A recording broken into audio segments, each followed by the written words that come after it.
હું સૈયદ એજાજ હુસેન મોહમ્મદ ઇકબાલ કાદરી રાજકોટ શહેર જુમા મસ્જિદ રાજકોટ ઈદગાહનો પ્રમુખ છું।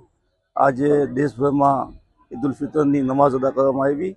અમારા ઇમામ સાહેબે ઈદ ઉલ ફિત્રના મોકા ઉપર દેશમાં શાંતિ સુખની એખલાસની વાત કરી અને આવેલા અવામને સાફ સફાઈના બારામાં અને મુસ્લિમોને કેવી રીતે જીવવું એ મામલામાં સમજ પાડવામાં આવી।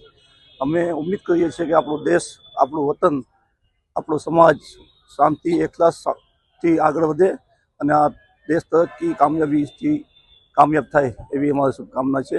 તમામ દેશવાસીઓને, તમામ રાજકોટવાસીઓને ઈદની શુભકામના। આજ રોજ રમજાન ઈદના તહેવાર નિમિત્તે સૌ મુસ્લિમ બિરાદરોને અમો ઈદ મુબારક પાઠવીએ છીએ। રાજકોટના અંદર 29 રોજા પૂરા થઈને માહે રમજાનની ખુશીના ઈદનો આ તહેવાર ઉજવવામાં આવે છે। આજે રાજકોટના પોલીસ કમિશનર ઝોન 1, ઝોન 2, પાથરાસી બાપુ અને મેડમ યાદવ મેડમ બધા આજે અમને ઈદની શુભેચ્છા મુલાકાતે આવ્યા અને બધાને ઈદ મુબારક પાઠવી। રાજકોટ એક કોમી એકતા અને ભાઈચારાનું પ્રતીક છે। અહીંયા દરેક તહેવારો આજે મારી સાથે આપ પણ જોઈ શકો તો હિન્દુ ભાઈઓ પણ અહીંયા અમને ઈદની શુભેચ્છાઓ પાઠવા આવ્યા।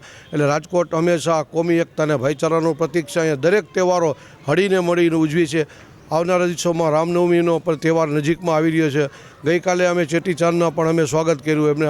એમ રાજકોટમાં દરેક તહેવાર, ગમે તે તહેવાર હોય, હિન્દુ હોય, મુસ્લિમ હોય, શીખ ઈસાઈ હોય, દરેક તહેવારો હળીમળીને ઉજવે છે। એટલે જ રાજકોટ કોમી એકતાનું પ્રતીક કહેવાય છે। અને સમગ્ર રાજકોટની જાહેર જનતાને હું મારા તરફથી અને અમારા મુસ્લિમ સમાજ વતી અને સદર જુમા મસ્જિદ ટ્રસ્ટ વતી દરેક હિન્દુ મુસ્લિમ ભાઈઓને ઈદની ખૂબ ખૂબ શુભેચ્છા પાઠવું છું।